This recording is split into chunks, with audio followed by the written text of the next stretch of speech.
Kasus dugaan tindak pidana korupsi tata niaga komoditas timah wilayah izin usaha pertambangan IOT PT Timah Tbk mencapai nominal fantastis, yakni Rp271,06 triliun.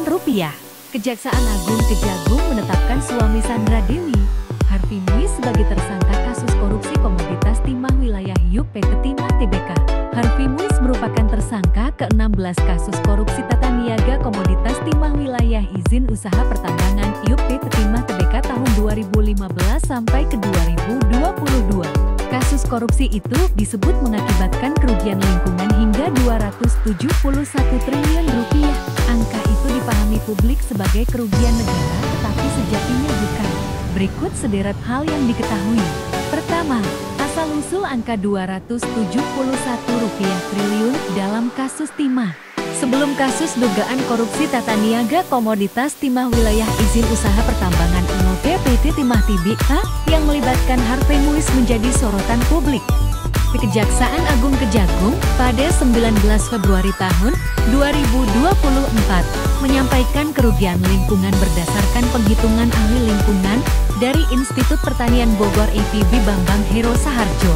Bambang Hero ini melakukan penghitungan kerugian yang ditimbulkan dari kerusakan hutan di Bangka Belitung Babel imbas dugaan korupsi. Menurut Bambang, angka kerugian itu mencapai Rp271,989,888,018.700 atau Rp271 triliun.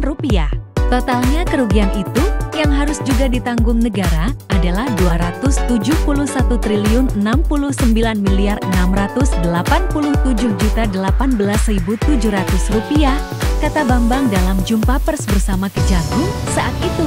Angka ini bukanlah angka kerugian negara yang timbul dalam kasus ini, melainkan angka awal sebagaimana tertuang dalam pasal 6 ayat 1 di Peraturan Menteri LH 7 tahun 2014.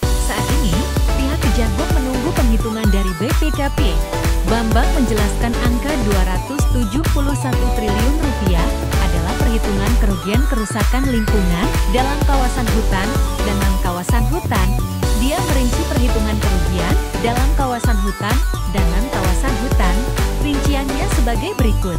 Kerugian kawasan hutan. Kerugian lingkungan ekologisnya Rp157,83 triliun. Ekonomi lingkungannya Rp60,276 triliun. Pemulihannya itu Rp5,257 triliun. Total untuk yang di kawasan hutan adalah Rp223.346.246.027.050. Kerugian non kawasan hutan. Biaya kerugian ekologisnya Rp25,87 triliun. Kerugian ekonomi lingkungannya Rp15,2 triliun. Biaya pemulihan lingkungan Rp6,629 triliun. Total untuk non-kawasan hutan APL adalah Rp47,703 triliun. Dan kasus ini terdapat 16 tersangka. Berikut ini 16 orang tersangka. 1. XD, selaku pengusaha tambang di Kota Pangkal Pinang, Provinsi Kepulauan Bangka Belitung. 2. MBG, selaku pengusaha tambang di Kota Pangkal Pinang, Provinsi Kepulauan Bangka Belitung. 3. HT, selaku Direktur Utama Civil VIP perusahaan milik tersangka TN alias AN. 4. MRPT, selaku Direktur Utama PT Timah Tbk tahun 2016 sampai tahun 2021. 5.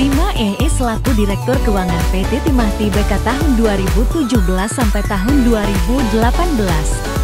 6. BY, selaku mantan Komisaris VVEP.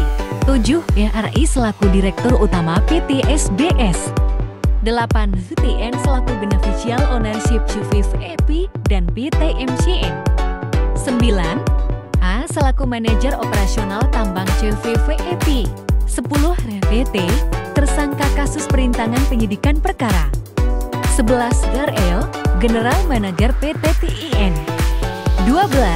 SP, selaku Direktur Utama PT RBT. 13. NGRA, selaku Direktur Pengembangan Usaha PT RBT. 14 AOW selaku Direktur Operasional tahun 2017, tahun 2018, tahun 2021, dan Direktur Pengembangan Usaha tahun 2019 SD tahun 2020 PT Timahti BK.